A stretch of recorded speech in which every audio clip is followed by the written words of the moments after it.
Teachers ডেতে বানানো আরও একটা কেকের ভিডিও আজকে তোমাদের সাথে শেয়ার করছি। এটাও কিন্তু 3 পাউন্ডের একটা কেক, আর এটারও ইনসাইড ফ্লেভার ছিল বাটারস্কচ। ওই যে বলেছিলাম যে বাটারস্কচ ফ্লেভার যখন পছন্দ হয় তখন বাটারস্কচ ফ্লেভারেরই কিন্তু অর্ডার আসতে থাকে আমার। এটাকে দুর্ভাগ্য বলবো না সৌভাগ্য বলবো জানি না, তবে সবকটা বাটারস্কচ কেকেরই অর্ডার আমি টিচার্স ডের জন্য পেয়েছিলাম। মানে যে কটা কেক বানিয়েছি প্রত্যেক কটাই বাটারস্কচ। এমনকি তার পরের দিনের একটা অর্ডার ছিল, সেটাও বাটারস্কচ ফ্লেভারেরই কেক। মানে সত্যি ওই টাইমটা একটু বোরি হয়ে গেছিলাম বাটারস্কচ কেক বানাতে বানাতে। কেকটা কিন্তু চারদিকে বেশ ভালো করে আমি বর্ডার দিয়েছি। গোল কেকের ক্ষেত্রে কোনো সময় বর্ডার না দিলেও স্কোয়ার কেকের ক্ষেত্রে কিন্তু আমি সবসময় বর্ডারটা প্রেফার করি। তাতে করে যদি ফিনিশিংয়ে একটু প্রবলেম হয় সেটাও কিন্তু কভার হয়ে যায়, দেখতে ভীষণই সুন্দর লাগে। তো এখানে কিছু স্টিকার আমাকে কাস্টমার যেভাবে অ্যাড করতে বলেছিল আমিও ঠিক সেভাবেই অ্যাড করেছি। স্টিকারগুলো আটকানোর সময় একটু গোলমেলে লাগছিল, তারপর অফ ক্যামেরায় সেটা আমি ঠিক করে নিয়েছি।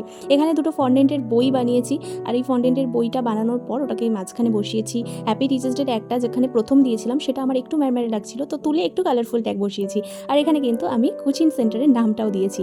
আচ্ছা, এবার বলো তো সব মিলিয়ে কেকটার ফাইনাল লুকটা কি একটু ইউনিক হয়েছে? আর তোমাদের কি ভালো লাগছে?